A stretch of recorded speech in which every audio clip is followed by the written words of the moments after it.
Bonjour, c'est Cryptoly, j'espère que vous allez bien. Aujourd'hui, on va parler de Atom, la crypto de Cosmos. Crypto qui est importante, qui a fait une accélération il y a quelques semaines et qui est en train de transformer ses difficultés en points forts. Vous allez comprendre ce qui est en train de se passer dans l'écosystème. Peut-être vous avez loupé la nouvelle, mais vous inquiétez pas, je vais vous expliquer tout. Et surtout, on va répondre à la fin si oui ou non, c'est intéressant de rentrer sur Cosmos maintenant et quelles sont les perspectives de prix. Et si jamais vous aimez ce type de vidéo là, c'est simple, likez et abonnez-vous. Et on entame tout de suite sur Cosmos et Atom. Alors Cosmos et Atom, c'est un projet qui était magnifique, qui est toujours magnifique, c'était construire une notion d'interchain, c'est-à-dire le fait de construire un Cosmos de blockchain avec cette notion de AppChain. C'est quoi AppChain? C'est le fait d'avoir une blockchain qui est une application, c'est-à-dire par exemple on va avoir Osmosis qui est une blockchain et qui est en même temps une application. C'est loin de la notion d'Ethereum dans lequel on a Ethereum qui est la blockchain avec une multitude à côté de projets qui sont construits sur Ethereum. Là, on a vraiment la notion d'AppChain. C'est quelque chose qui est en train de disparaître petit à petit pour avoir une notion d'interchain, c'est-à-dire un écosystème dans lequel on peut déployer et créer des blockchains facilement. Ça a été le cas de Cosmos sur tout 2020-2021. La majorité des grosses blockchains que l'on connaît aujourd'hui et qui ont fait leur cycle sur 2021 étaient créées avec le kit de développement de Cosmos. Et c'est pour ça que c'est intéressant. Il faut comprendre que c'est une technologie qui a été très utilisée et qui fonctionne très bien avec des frais quasiment minimes et des transactions vraiment très courtes. Sauf que, à côté, le token Atom, qui était au centre de la blockchain Cosmos, mais pas du Cosmos Hub, qui est l'écosystème de l'ensemble des cryptos, n'attirait pas la valeur des blockchains qui étaient construites dans le Cosmos Hub. Ce qui a fait que le token Atom a perdu de la valeur petit à petit, alors que, à côté, le projet Atom et le Cosmos Hub ont continué à se développer avec l'IBC, qui permet de créer des interconnexions entre les différentes blockchains du Cosmos Hub, un Cosmos Hub qui a continué de croître avec des énormes projets comme Celestia, Axelar, Kava, DYDX, et j'en passe, et qui continue toujours à arriver, et même Fetch AI par exemple, qui gravite directement dans l'écosystème du Cosmos Hub. On a un total de 102 milliards de dollars qui sont protégés et connectés par l'IBC. L'IBC qui est justement l'interconnexion, ces petites lignes que vous voyez ici, au sein du protocole. Sauf que, encore une fois, Atom ne profite pas de tout ça. Et c'est vraiment le gros problème, et c'est le gros challenge qui a dans l'écosystème Cosmos depuis 2023, comment arriver à créer un écosystème sans tout casser, où Atom tire une partie de sa valeur. Il y avait la proposition de Cosmos 2.0 qui était arrivée en 2023, qui avait été rejetée, puis appliquée petit à petit avec des petits bouts, d'où la naissance de l'IBC protocole, mais ça n'a pas été suffisant, et justement, on va avoir une nouvelle qui est en train de changer, qui a commencé à naître durant la Cosmosverse et qui a donné naissance réellement depuis le 10 décembre, donc il y a très peu de temps, avec Skip Protocol qui intègre la notion d'interchain. C'est quoi? C'est l'unification directement de l'ensemble des blockchains au sein du Cosmos Hub, c'est une entité à part, c'est l'Interchain Foundation qui a pour vocation de recentrer l'ensemble de l'écosystème Cosmos autour du Atom, mais pas que, mais autour de l'écosystème entier, que ce soit les hubs, que ce soit les stacks, donc c'est-à-dire la partie technique de développement, les écosystèmes, la finance et globalement toute la liquidité qui se trouve sur l'ensemble des blockchains. Est-ce que c'est une solution miracle? Non, mais en tout cas c'est une bonne solution, et c'est pour ça aussi qu'il va falloir surveiller Cosmos. Est-ce que c'est encore une fois un coup marketing?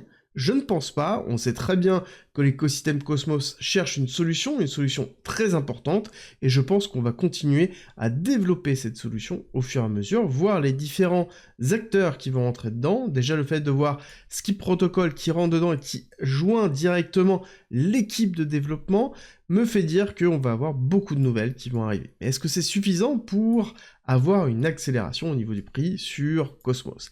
J'ai envie de vous dire, pas forcément et pas suffisamment. On va analyser le cours, à savoir qu'on a eu une accélération qui s'est faite en 2 temps au niveau de Cosmos. Le premier top qui s'est effectué dès septembre 2021 et le second qui s'est effectué quelques mois après alors que BTC était en train de chuter en janvier 2022 avant d'avoir la chute plutôt classique et le bear market qu'on a connu par la suite, et une longue période d'accumulation dans laquelle on est toujours. Et oui, on n'est pas sorti de cette période d'accumulation, on voit que pour sortir, il va falloir impérativement casser les 10 $, consolider au-dessus, voire même les 12 $, et la véritable rupture haussière sera quand même très haute par rapport au prix maintenant, c'est 17 $. Pour moi, on est dans une zone qui est intéressante, on a eu une phase d'accélération. Alors là-dessus, on est allé chercher un petit peu plus haut que prévu, et ce que l'on va attendre, ça va être un rechargement. Est-ce que ça a été suffisant le déplacement qu'il y a eu avec la chute et le retracement qu'on a connu? Bah, quand on regarde le top et l'avancée du top, j'ai envie de vous dire qu'on a touché les 382 et 0,5 de la continuité de tendance. Je pense que ce n'est pas encore terminé, et on pourrait voir un Atom retourner dans les alentours de 8 à 7 $, qui pourrait être une période relativement intéressante. Si on recentre un petit peu sur l'imbalance qui nous manque, c'est-à-dire ici cette bougie qui n'est pas comblée, qui est un trou au niveau du marché financier sur Atom, on voit que ça correspondrait bien au 0,5 et au 7 $. Donc là, on pourra avoir une très belle opportunité pour recharger, mais ça va nous donner quelle performance et quel target viser. Déjà, dans un premier temps, il faut qu'on casse cette accumulation. La rupture de cette accumulation, elle va être essentielle, d'accord? Pour ce faire, il faut qu'on fasse un rebond idéalement, aller chercher ce break-off structure très fort. Je pense qu'on aura une réaction haussière relativement forte. On va aller certainement toucher les alentours des 23 $, pour ensuite consolider et repartir par la suite. On sait très bien que ce mouvement-là est essentiel pour pouvoir marquer un redépart de Atom. Et il faut impérativement qu'on l'ait pour pouvoir se dire qu'on va tacler des targets beaucoup plus hautes, parce que Atom est sur une FDV, donc c'est un market cap dilué dans les alentours de 3 milliards de dollars, 3,5 milliards de dollars, ce qui est relativement faible par rapport à la force de l'écosystème et tout ce qui est construit sur Cosmos et le Cosmos Hub, mais encore une fois, Atom ne capitalise pas dessus, et donc il va falloir voir si on repart à la hausse, si on a une puissance suffisamment forte, et que derrière, Atom récupère suffisamment de liquidité de la fusion des différents hubs et de cette notion de foundation qui va être essentielle. Un petit peu comme on a pu le voir dans d'autres projets qui sont plutôt intelligence artificielle, il y a une volonté de vouloir fusionner pour pouvoir grossir plus rapidement, et ce qui serait, pour ma part, une très bonne chose pour l'écosystème Atom. Ensuite, au niveau des targets, la première chose, ça va être chercher la zone de rupture, donc c'est-à-dire les 18-20 $.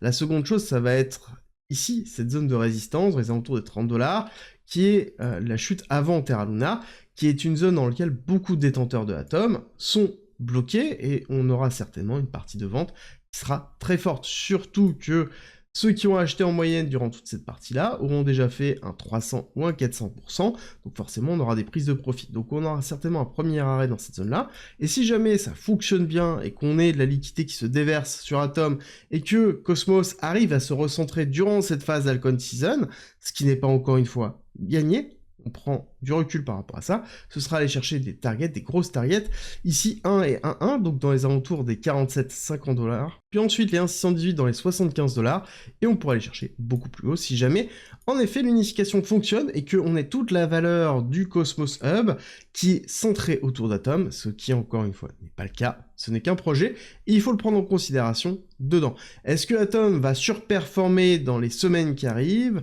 Tant qu'on n'a pas cassé cette accumulation, non, clairement, ça ne va pas être le cas. Et c'est pour ça que, justement, il faut prendre en considération sa gestion du risque.